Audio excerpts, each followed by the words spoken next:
از كله እግዚአብሔር ብዙ كله لا تفلጠልሃለ ብዙ كله ስለ ፍጥረቱ ብዙ كله ነገር እግዚአብሔር ሃሎ ተዘክነል ለኻላን ሃለና አሁን ሆነ ጊዜ ግን እግዚአብሔር የሌለውን ነገር ይላል ነው እግዚአብሔር የሌለውን ነገር በህም ይነግረኝ ይሰልፋል ቤተክርስቲያንና ወይ ምክንያቱ በህም ይልኩም ነስልፋል ከመከራ ብዙሓት ኮን ኸዲ ካብ ጭንቀት ብዙሓት ኮን ኸዲ ካብ ሓዘን ብዙሓት ኮን ኸዲና ናማን እግዚአብሔር የሌለዩ መከራ ከዝሕናተሎ ፈተና ከዝሕናተሎ እና በህመይና እስቲ እዚ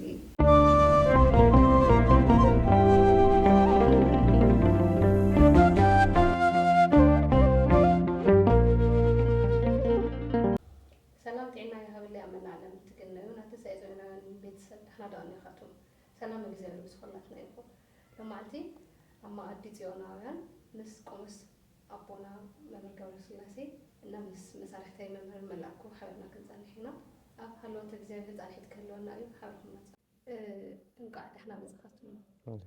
ሓንጸንሕ ወረቦና እንቃዕ ደሕና መጾ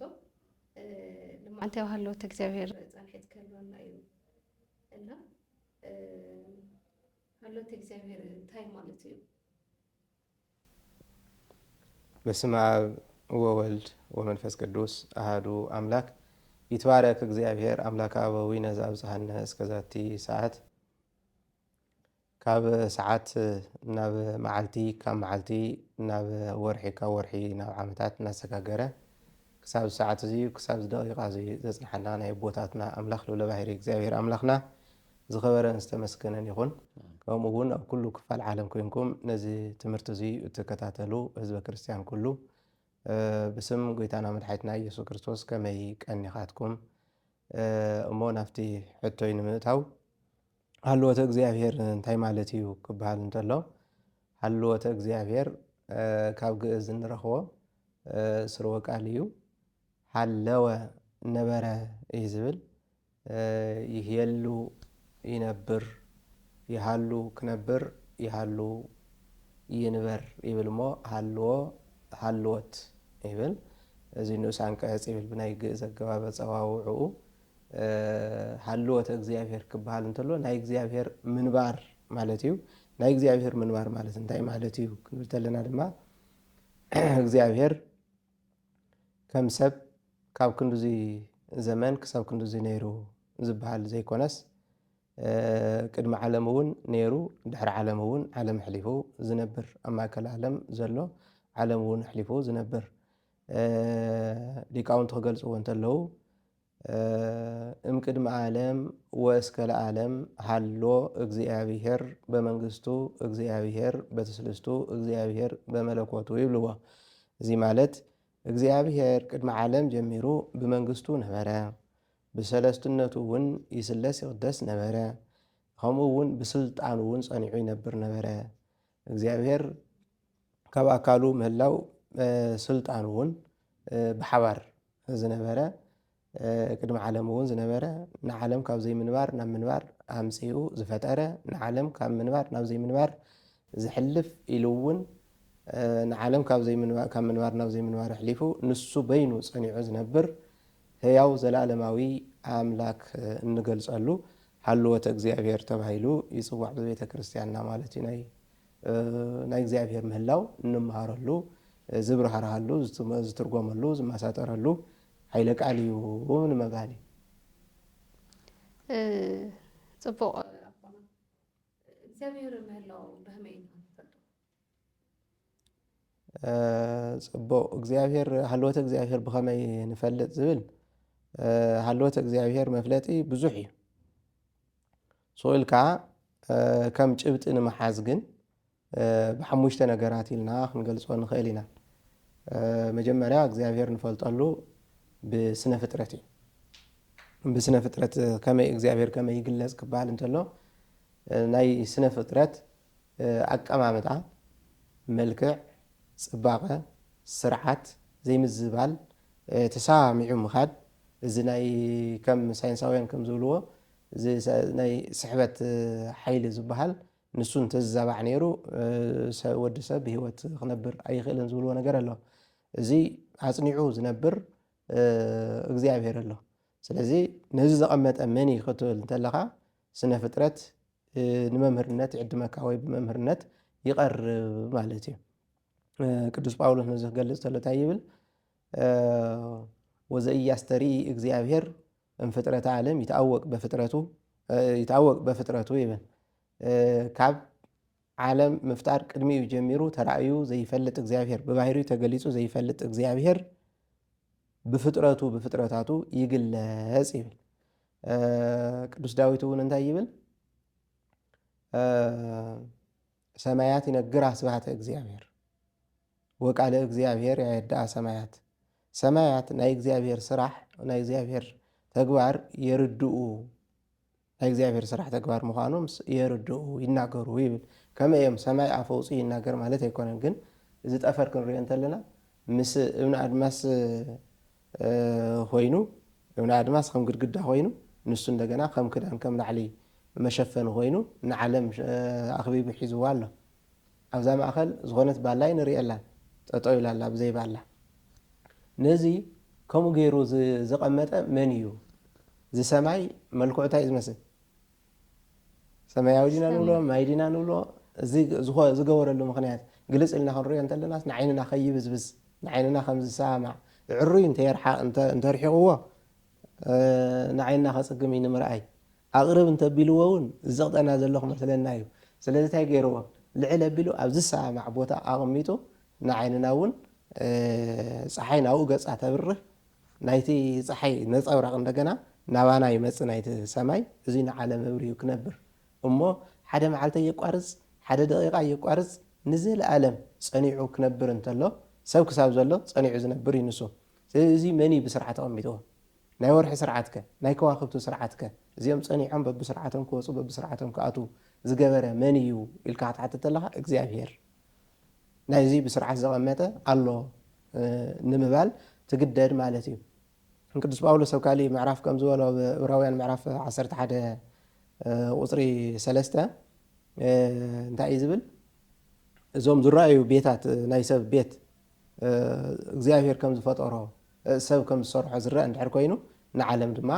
እግዚኣብሔር ከም ዝፈጠራ ብእምነት ንርዳእ ይብል። ስለዚ ብእምነት እትርድኦ ኩሉ ነገር እግዚኣብሔር ከም ዝገበሮ እናረድአካ ዝኸይድ እዩ። ካልእ ካብ ሊቃውንቲ እውን ኣረጋዊ መንፈሳዊ ዝበሃል ሊቅ እንታይ ይብል? ወኩሎ ዘፈጠረ ለመፍቅደ ነባብያን ቦ ምኒሆሙ ለምህሮ ወቦ ምኒሆሙ ለኣንክሮ ለተዘክሮ ይብል። እግዚኣብሔር ዝፈጠሮ ፍጥረት ኩሉ ፍርቁ ንትምህርቲ እዩ ይብል። ፍርቁ ድማ ንምግበ ስጋ ንምግበ ነፍሲ ተኻሊእ እውን ንምድናቕ ንኣብነት ክንዝርዝሮም እንተለና ንምድናቕ ዝተፈጠሩ እንታይ ዝመስሉ እዮም ክንብል እንተለና እግዚኣብሔር ካብ ዝዓበየ ብሄሞት ካብ ዝተሓተ እንደገና ፃፀ ደቂቕ ፃፀ እንተይረኣኻ ክትረግፆ ትኽእል ህይወቱ ክተሕልፎ ትኽእል ንፋስ ኢሉ ፀሪጉ ክወስዶ ዝኽእል ደቂቕ ፃፀ ኒዕቁ ኣይገደፈን። እዚኣቶም ንምንታይ እዮም? ነዚ እኳ ክፈጥር ዘይነዓቐ እግዚኣብሔር ኣነ ከመይ ኢለ ከንቱ ክተርፍ ይኽእል ዝብል ብዙሕ ትምህርቲ ካብኡ ክትወስደሉ ትኽእል መምሃሪ ኣቐሚጥልና ኣሎ። ኣብ ናብ ምግቢ እንድሕር መፂና ድማ እንስሳት ኣዝርእቲ ኩሎም እዚኣቶም ድማ ንምግቢ ስጋ ዝተፈጠሩ ከም ዝኾኑ ንስኻ ፈላሊኻ ክትበልዕ ዝብላዕን ዘይብላዕን ብስርዓት ክትፈልጥ እሞት ዝብላዕ እንደገና ንዓኻ ንክዋሃድ ከም ዝውሃድ ፈሊጡ ዝኣዘዘልካ እዚ ምን ምዃኑ ክትፈልጥ ናይ ግድን። ባዕለይ ከፍቲ ትበላዕ፣ ኣንበሳ ኣይበላዕ፣ በጊዕ ትበላዕ፣ ተኽላ ኣይትብላዕን ኢለስ ባዕለይ ፈላለየ እዮ ከመይ ገይረ ኢኸ ነዚኦም መን ከቕሚጥዎም ክትብል ተለካ ባዕሉ መልሲ ነዚ ዘቐመጠ እግዚኣብሔር ኣሎ ኢልካ ንክትኣምን ይገብር እዩ። ብስነ ፍጥረት ተመራሚርካ ምእማን ብጣዕሚ ረቂቅ ከም ዘይኮነ ውስብስብ ከም ዘይኮነ ወይ ከዓ ብዙሕ ዓቕሚ ከም ዘይሓትት ማር ይስሐቅ ዝበሃል ሊቁ እውን ኣብ መጽሓፈ መነኮሳት ይብለና ወለእመ ፈቀድከ ታእምር ብከ እምኣፍኣ መምህር ወሰማይት ዘይመራሁ ለልብከ ሃበ አንክሮተ እግዚኣብሔር። ክትፈልጥ እንድሕር ደሊኻስ ነዊሕ ምኻድ ኣየድልየካን። እምኣፍኣ ብከ መምህር ወሰማይት እምኣፍኣ ማለትስ ኣብ ቅድሜኻ ኣብ ቀረባ ሕቡእ ዘይኮነ ስውር ዘይኮነ ኣብ ቅድሜኻ ዝረአ ስነ ፍጥረት ኣለካ ብኡ ተመራሚርካ እግዚኣብሔር ምእማን ትኽእል ኢኻ ኢሉ ይመክር ማለት እዩ ማር ይስሐቅ ካልእ እውን መጽሓፍ ቅዱስ እንታይ ይብል ወእንዘ ኢያሃድግ ርእሶ ዘእንበለ ሰማይት ግብረ ሐዋርያት 14 ቁፅሪ 10 ምዕራፍ 14 ቁፅሪ 17 ብዘይ ምስክርነት ርእሱስ ብዘይ ምስክርነት ኣይገደፈን ንሕና ንክንፈልጦ ምስክር ገይርልና እዩ ኢሉ ይገልጸና ስለዚ ምስክርነት ናይ ዓለም እንታይ እዩ ስለ ፈጣሪ ንፈልጠሉ እንተኢልና ምድሪ እውን ተሪእናስ ኣብ ልዕሊ ባሕሪ ተቐሚጣ ኣላ ዘሰቀላለ ምድሪ ዲበ ማይ ሃበ ወይ ምንቲ ራቃ ይብል እዮም ዳዊት እውን ይገልጽ ኣብ ልዕሊ ምድሪ ንምድርስ ኣብ ልዕሊ ማይ ከም ዝሰቐላ ማንም ደጋፊ ዘይብሉ እታ ምድርስ ከምዚ ኢላ ናተንከባለለት ትነብር ምድሪ እያ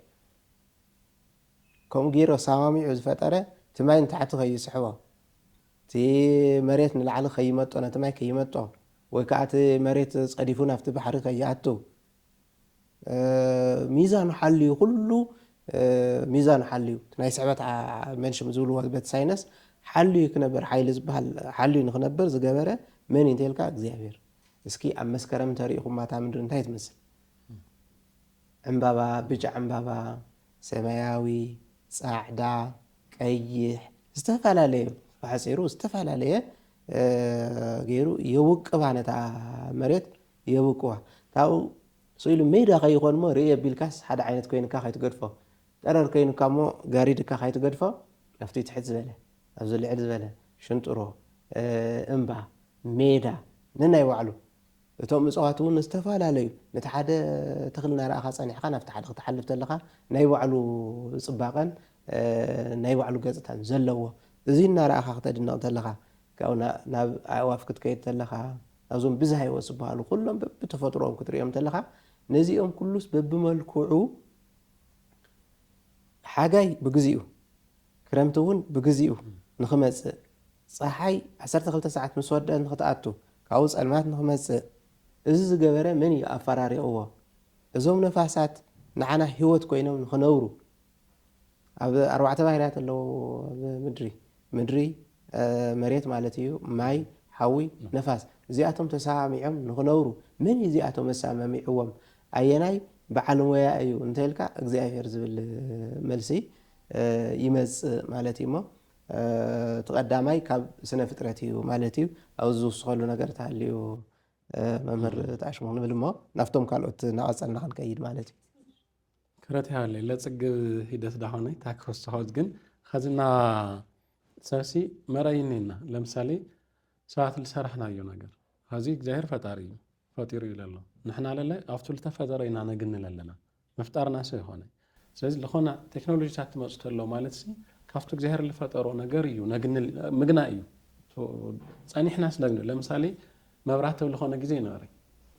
ሰባት ሰርሕዎ ክልተ ኣሕዋት ስለዚ መብራት እዚ ትመፅእ ተሎሲ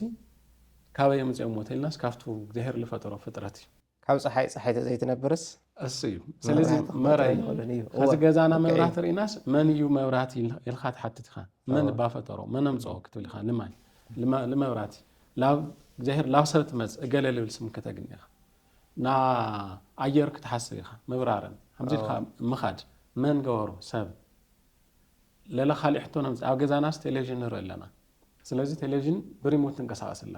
ኣብ ደናይ ሰዓት ንውላዓ ኣብ ደናይ ሰዓት ነጥፋ ኣለና ስለዚ ኣብ ትሕቲ ሰብ ቁፅፅር ኮይና ኣላ ማለት እዩ እዚ ትርኢ ተለና መን ፈጢራ እዛ ቴሌቭዥን እዚኣ ትበሃል መን እዮም ምፅዋ መን ኣግኒዋ ትብል ኢኻ ሰብ ስም ክተምፅእ ኢኻ ከዚ እዚኣ ተነምፅእ ተለና ላበይ ይወስደና ኣሎ ላብና እግዚኣብሔር ከዞም ዝዘርዘርዎም ተፈጥሮ ፀሓይ ትርኢ ተለኻሲ 12 ሰዓት ኮይኑ ስንዑ ወፅእ ኢሉ እዚ ሪሞት መን ገበረ ከም ልካ ኣብታ ቴሌቭዥን ናኦን ንገብራ ኣለና መን ገበሮ እዚ ከዚ ትነጥፋትልና ይቀየር ኣሎ ብርሃን ነይሩ ፀልማት ነይሩ ብርሃን ቶንሕና ኣብዚ ንገብሮ መን ልብል ኣእምሮይና ሓታት ስለዝኾነ መን ልብል መልሲ እንድሕረ ንሕና ልታብ ገዛና ለላ እንድሕር መሊስና ልቲ ከም መን ገበሮ ልብል መልሱ እግዚኣብሔር ይኹን ኣሎ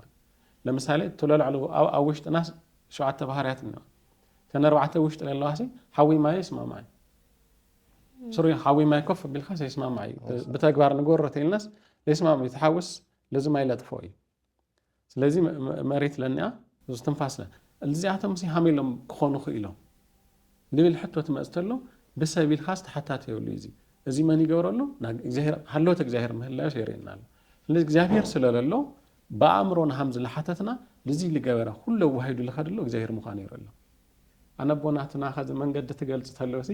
ኸዘ ስፓልት ካውዚስ ላውና ወህ መንገድ ተኸድና ጸጥ ለለ መንገድ ተኾኑ ምንም ልረአ ለይሁልስ ይደኽመካ ያከይካዩ ዙ ምትዕጽጻፉ በዓለፍቱ ዙ እንባታት ሃልይዎ ትድይብ ተለኻ ተወርድ ተለኻ ለኾነ ትድይብ ተለኻ ለትሬኒዮ ኻሊ እይታ ውርድ ተለኻ ኻሊ እይታ ስለዚህ በዚህ ተፈጥሮ ትርእ ተለኻ ሃልወተ እግዚአብሔር እዚ ይርአካ ኣሎ እዚ መን ገበሮት ዙ ተኽሊል ወልና አቦና ኸዚ ዕምበባታት ትኾን ተሎ ትደርቕ ተሎ እዚያት መን ኢሉ እንቀሳቀሰሉ ሰብ ባዕሉ ኣብ ልገበሮ ነገር ኣነ ልብል እንድሕር ኮይኑ ልትሁ ተፈጥሮ ዝለለ መን ትብል ክሓትት ስለልኽእል ለዚ መልሱ ለለ እግዚአብሔር ልብል የምፅል ስለዚህ በተፈጥሮ ሃልወተ ገዛና ብለሎ ነገር ኢና ተረዲና ለለላፍቱ ተፈጥሮን ኣቲና መን ናብልል ትመስተሎ እግዚአብሔር ኣብ ሰብ ግን እንታይ ክንወስዳ ለለና ፈጣሪ እግዚአብሔር እዩ ሰብ ልበሃል ፍጥራ ግን ፈጢሩ ግን አይበሃል እዩ ሰብ አግኒዩ ምክንያቱም ተፈጠረ ነገር ስለሌሎ ስዒብናሉ እዩ የግንናየ ነይርን አግኒናየ ለድሕሪት ለለል መጽ ትውልድ ለግኒ ነገር ነይ ካፍት ኸዚ ሰልጢና የለለና ልበለጸ ክንኸዲና ላኡትን ኸርተለና ተወለዶት አይላ ሆነ ይኸድሎ ላፍቱና ተፈጥሮ እግዚአብሔር ለሃበናስ ንስዕብ ለና ማለት ነግኒ የለና ላኸድና ነግኒ የለና ማለት እና ፉል የገላለጽ አቦናስ ለገለጸው ትናይና ያነ ከሪያ በጣም ጽቡቅና አብዚያ ኸን ውደተ ለና እንታዩ ስነ ፍጥረት ናይ እግዚአብሔር ሓለዋስ ዝገልጹ ስለዝኾኑ ኣብዚኣ መልእኽቲ ታይ መሐላሊፍና ክንሓልፍ እንድሕር ንሕና ከምቲ ዝተብሃለ ሰብ ንዝሰርሖ ኣፍልጦ ንህብ ኮይና ንኣብነት ሓደ ምህርቲ ካብ ካሊእ ከምቲ ዝተብሃለ ቴክኖሎጂ ተመረተ ካብ ሓደ ፋብሪካ ዝመፀ ዝርዝር ኣጠቃቅምኡ ኣብኡ ምስኡ ወረቐት ተኣሽሚልልና ይመፅእ እዩ እቲ ወረቐት ንሱ ምስ መን ይራኸበና ቀጥታ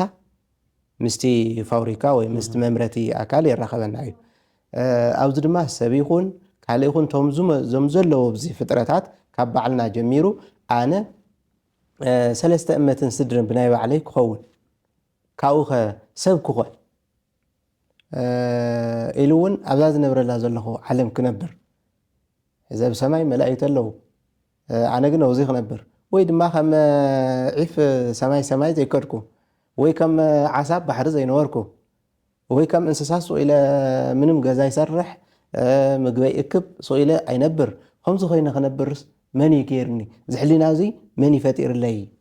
ክንብል ተለና እግዚአብሔር ዝብል ክህበና እዩ ስለዚ ኣፍልጦ ንሃቦን እግዚአብሔር ናይ ባዕልና ኣይንግበሮ ናይ ባዕልና ኣይኮነን ናይ እግዚአብሔር እዩ በዚ ምክንያት እግዚአብሔር ከም ዘሎ ክንፈልጥ ንኽእል ኢና ባዕልና ከም ዘይመፃና ንፈልጥ ኢና በቃ ባዕልናስ ንባዕልና ካብ ማንም ከም ዘይተረኸብና እግዚአብሔር ካብ እግዚአብሔር እንድሕር ንሕና ንሰርሖ ኣፍልጦ እንደልየሉ ኮይና ንእግዚአብሔር ድማ ንሕና ከም ዝሰርሐ ኣፍልጦ ሂብና ሕጉን ትእዛዙን እውን ክንክተል ይግባእ ዝብል በዚ ክንሓልፎ እሞ ኮፒራይት ደንዮ ኣቦይ ከዚ ኮፒራይት ነው ለምሳሌ ዘመርት ሲ ለፋና መዝሙር ትዘምር እሞ ከዚ ናያ እዩ መዝሙር እዚ ለምሳሌ ዩቲዩብ ይኹን ገለ ብናያ ልፈልጦ ነገር ካሊ ከምጽዎ ሪጀክት ይገብራሉ ኣፍልጦ ለምን ሂዋንዮ ናመን ይልብል ናፋና ስለዚህ ናልኾነ ነገር ኣፍልጦ ልህብ ተሃልዩ መብራት መን ኢልና ዝተማጽየት ሰን ልበሃል ሰንድሕር ኮይኑ ናዩ ኮይናልና ስለዚህ በዓለም ደረጃ ሃምቢሮታት ለዘን ሃምዝ ልግና ነገራት ኣፍልጦ ልህብ ትካል ተቋቁሙ ይኽሰሲ ማለት እዩ ኸሪኦ ሰሪኦ ኣፍልጦ ዘይህብ ንእግዚአብሔር ተሃልዩ ኸሳሲ እዩ ኢልና ወንሕለፎ ጽቡቕ ወንሕለፎ ትኻልኣይ ተመርሆ ልቡናዊ ይበሃል እግዚአብሔር ንፈልጠሉ ተመርሆ ልቡናዊ ወይ ድማ ናይ ሕሊና ምስክርነት ናይ ሕሊና ምስክርነት ወይ ተመርሆ ልቡናዊ እንታይ ብተፈጥሮናስ ሕማቅን ጽቡቕን ንፈልጥ ብተመርሆ ንፈልጥ ሕማቅ ዝኾነ ንፈልጥና ሰብኳስ ሕማቅ ነይሩ እንድሕር ሓሲብና ሰብ ኮይኑስ ከምዚ ክገብር ብኣፍና ኣውፅእ ሰብ ኮይኑስ ሓስና ማለት ሰብ ደኸምዚ ይገብር እዚኣ ናይ ተፈጥሮ ናይ ተመርሆ ልቡናዊ እያ ወይ ድማ ናይ ሰብኣዊነት መግለፂት እንድያ እዚኣ ስለዚ ሰብ እንታይ እዩ ብቲ ካልኣይ ደረጃ ብተመርሆ ልቡናዊ ሰብ ምዃኑ ይፈልጥ ሃለዋት እግዚአብሔር ክፈልጥ ይኽእል እዩ ንምንታይ ሕማቅ ክሰርሕ እንተሎ ይፅፀት እዩ ብጣዕሚ ይሓዝን እንታይ ኮይነ ኣነስ በቃ ውርደታሚ በቃ እንታይ ኮይነ እዚ ዝኣክል ዝተዋረድኩ ኢሉ ብጣዕሚ ውሽጡ ዋላ ንሰብ እንተዘይተናገሮ انت حفرون انت فرحن نوعلو جن وشتو يوقسي صبو اندحر غير دما مانم تيمسغنو وشتي فلتاي حقوسي زخون بوشتو صبو غير له لو معنتيلو نتن صبو اسغبرن بوشتو ناستواسه بتعم دس يبلاي لذي سناي نختغبر ወይ ሰናይ ንኽትፈቱ እኩይ ንኽትጸልእ ዝፈጠረካ ሰናይ ኣምላክ ኣሎ እዩ ዝብለካ ዘሎ ልብኻ ናይ ሕሊና ምስክርካ ማለት እዩ ምስክር እዩ ንሱ ሕማቕ ምጽላእኻ ጽቡቕ ድማ ምፍታውካስ ናይ ባዕልኻ ኣይኮነን እዚ ናይ ባዕል ናይ ሰብ ኣይኮነን ክስራሕ እንተሎ ንኣብነት ኣቑሑት ኣለዉ ሓንቶ ትጠቕሶም ዝነበርካ ቴክኖሎጂታት ኣለዉ أريء النزول كاير ياكا اسمع النزول كاير اسمعك أيوك أسن بقى أيوك أسن نمن داي سرحيتو هم يو زين الخايم خد جورو اللي خا صريح خايم إجزاء هيربون مريض كان خد سمع مريض كان خد سرح مريض كان خد ري مريض كا سنة يتجبر نتجبر فاتير كاي جن كله تخيل خا بناس عنتي تحلينا عن السجن حما تجبر تلخا وقاسيو صبك تتجبر سنة كتجبر انت لخا عندنا أموجاسي خلتي تعيش ماله سلازي بتمر هو لبناوي سب حما نصبغن يفلتي ولا هيمانوت زي يقولوا لا نتكدس باولس على رومي حدا أو رومي خلته قصري 14 انت يزبل أهزابني الألومو هج يهججو لومو هج توم هيمانوت زي يقولهم امنه زي يقولهم أهزاب كويس نتوم نهزبهم حقي يوصو هذا حلينهم حقي يدلي يولهم الله اتي نعلم بحقي بسرعه زقمت املاح جن يخحدوا ولو كاو وصيم الله خفت امنت وصيم الله كاو ولا انت وصو حلينهم جن يقدفهم يوصم الله حقكو يدلي يو صبون ز سرحه نمشلام ما ز سرحه نمغصعز حقي يلي يكم يو إلي نقرأ ماما سمزقات هلا خندوزي قصعاتو نزسرق نزقلن إلهم حقي زرزر من شمية وصو إذا قبرت على زلمانيو حلي نقم ويرسح الصهام ولبامو ما أنت صريحهم زي أكو غير كأخذ نعمله وقصك الذي إمنت كم زلوا حق كم زلوا حيمانات كم زلوا حق زسرعة أملاك كم زلوا ينقرأ مالو مالتي نتومكم زقورو الذي تيفوتها حق ندحر توصخنكا حق زسرع أملاك كم زلو أمينكا ناب ممهرنت بحليناغا تمرتي بتمهرو لبناوي تماهيركا ويتماريحكا أملاخنا مفلات ويناب هالو تقزيافير ممسع يكاليو مالتي تي خالعي ناي تفطرو زنبالي ناي تفطرو زنبالي سب تفطرو أملاخي سوينا أغلل كنبولن تلناس نيشتك والعا نولدو يملخ يخم من شميري أم يخورا تجزأي مالتي خالي بخالي بحالة تجزأي ناو عالم كن كنت لنا ناو عبي ندقنا أبزحانا عالم هزبي أماني نالوات امنوتو تعيش مخواني خيلي جن أملاخي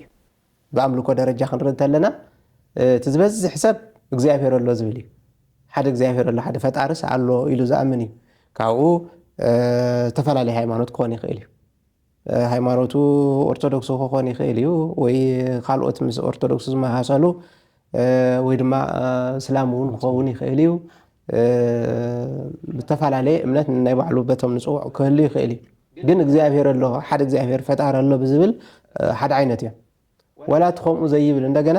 ፍርቁ بزاف ፍርቁ بعيف ፍርቁ بحري ፍርቁ بجدل ፍርቁ بجبل ፍርቁ بحول እንደገና زملخ እዚ ማለት ተፈጥሮ ፈጣሪ ሰለካ እዩ ዝብለ ዘለ खाሊ መንሽም ይውልን ስለዚህ ብሕሊንኡ ጸግዒ ደሊ ሰብ አምላኽ እዩ بتفطሩ አምላኽ እዩ በዚ ምክንያት ሰብ من دعي مفطرني يلو خحتت انتلو كم زخوخون غيرو خز فطرني نزعلم زيون كم غيرو زقمطه انس نامن يكصقع زرخه ناوزي زمصني املاح اندحر حاليو كمي لخ نبرون زعزز املاح اندحر حاليو من كاينسو سمس من يبحال كمي غير خا يخرخبو عبيك يخرخبو زبل حتوتات يلعلو مو تاو انت يخون تي حساو تجنقتو تي زلو ناي حلينا بملؤ حساباتو نامنتاي يمصوت تفطرو املكو يمص مالتي بحر ممراص يمص ممراص نمص ስለዚህ እግዚአብሔር አሎ ናብ ዝብል ካብ ባሕሪ ፈጣሪ ምባል ካብ ሓደ ነገር ፈጣሪ ምባል ንኣብነት ድሓር ኣብ መጽሓፍ ቅዱስ ምስክርነት ክንገብሮ እውን ንኽእል ኢና ሕዚ እውን ኣብርሃም ክነልዕል ንኽእል ኢና ዓለም ኩሉ ጭልጥ ኢሉ ጣዖት ኣብ ዘምልኸሉ ዘመን ንሱ ጣዖት ክሸይጥ ንዕዳጋ እንዳኸደ እዚ ዕንጨት እዚስ بلته سلوس تفطيرو تصاريو تصابيقو املاخي لكا يسجد زيس قفعي لي يحاسبه دحر صوتا جميروها انتاسك تاميني ما ابلعني يلو اسك تامين لما ما يستيني يلو ملس يلن انجتي هو دايدايو نغبرو يلو ابعداغا وسيدو زي الزارب أملاخ دامنتاي زي كبهاليلو عيننا هالو زي يري أفنا هالو زي الناقر إذننا هالو زي سمع أملاخ لكم جزءه زعبد السعودي بعد زوارة من هجوزين وروه علم تمليس مشت نجوز أنت ملس بل حزة دخي مني نجوز ناي نجوه حيلي زحدران يرن حزقن دخي ماء مبلع متراف أنت ترفكس مبلع مستعين تترفس أزاوتني له يلن صوتاون يلن كلا أنا يمبر عشاق دوم الصحابة لتسلس تفتر كأز مخانكا يبل ابن بالعلي ابن بتاعت غيره نعو سيرو أملخنا من لا يأتي زيت أيو سب بتفاطرو ذنوب بالو كابا إيه مسيح بالحطة سلة اللوي كابا إيه مسيح بقى كابا إيه مسيح منمسيني نابا إيه بحريقها زي الحطة زي السلستين سلة زي العلي هاو تاي غيرو ما يلو حاسيو نفسنا فترة آتيو ما يلو حاسيو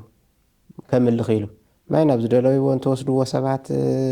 سعرن تقدوا من تقدوا قال الريوة عايز إذا أزدلي أزقدوا انتهى قبرا ناو حاو ماسيو حاوون دور سعري انجاتنا لبلا نا أسأل خيلو حمد كويس حتى لو حرس كويس حتى لو تتوكو الريوة كوما حاسيو زيونا يكونن صحايلو صحايون كيدا خيدا مشات كتأتو ريوة وايوا ساتوات كمان أملاك يكون زيون يلا أملاك صحيتنا هذا مني شعو زيفير أملاك نايا حلوكو أنا وأتو زيفير أملاكك نايا أبراهام نايا مالت أبيت مالتي أبيت أبراهام أبيت أبزي الله ناتك أملاك أنا زيفير أملاك أنا زبل ملسي خمسة سمعة مسحف قدوس زرعة قصلنا مالتي سلازي سب تفطرو أملاخ سلازغوانا بتفطرو دلاي كابي مسيح زبل حتو سلازلعل نمن كي خختل زلن زبل حتو سلازلعل نابي كي دحريو سلازلعل زيون حدن اكزابير حلوات زمهارو اللي مالتيم أفتا تفطرو سياباي هو خازي نمسال ناورهم تلعلو تلو خازي سي تايرين اللو صحاي لو يسئنا اللو مشات حويلو بما يطفو اللو سلازي لمن خويلو دلين يوم أملاك صحيتنا بن الله مالاتي خذ سبز عمرنا هنا خذ لنا يو أفتاترا تناس ولدت ترى تلوسي أما هذا لمثال هذا هذا مستولد ولاديت مجيت هو مدينايا لستة مدينايات هو هندزين كايت جورو لله سأل بتفطرنا أما يوشتك إنه هنا نخلي تلازم ما هذا نشته ما يجي له مني لما جول له مني لما تعطنا له زهيدات زي ترى تلوسي هلو تجهر يريدو سو خزي عمرنا هلينا لنا يو ترى تلوس تحت تلو أما هذا الهزان من يقوله زنات شعان تروح جوزو هو بهم يقول لازم يجي ما يمعذر لي هو هم يستر له خزي زيادة المرامل نتحر ماسي ناسي كارك جاهر وتعس لو لخونا قصي خادي أي خادم كارك جاهر جن تهابو جن يرينا له بيانس عم ما يوشتي لك هو اللي تلوس لتحت يو دفع لرأسه برأسس للوز لذي عم ما يمخان خبيت لسه بهال الفترات لا تحت بقول قلت هون تلخ لا فنجان لا أفلعتي هون الله سلز زتبه بزي كواس أبعنا يا سبب ناجهر مهلاي هلينا أنا بعد زياد حتى ولا لا ما استغنيس معجب يبقى سلهالو تجزير لجلسنا تنا أبراهام لو ود خامس أوش تناله تفكلي نا زيلناتي مبل رابعي مجوة إغزيابيري فتحزز العالم مالتي أو هالعلو إلى أنت عشان مجوة إغزيابير مجوة إغزيابير حدث أنا وكرسونو استيتسرنا ምንም ንሳት ወልዖት ሰትዮት ዘቆጦ ብቻ በህይወትና ነበር ዝገብር መግወት እዩ እዚ አሁን ተሎ ተመግቦት ፀሐይ በግዚኡ አትወጽ በግዚኡ ከመሲ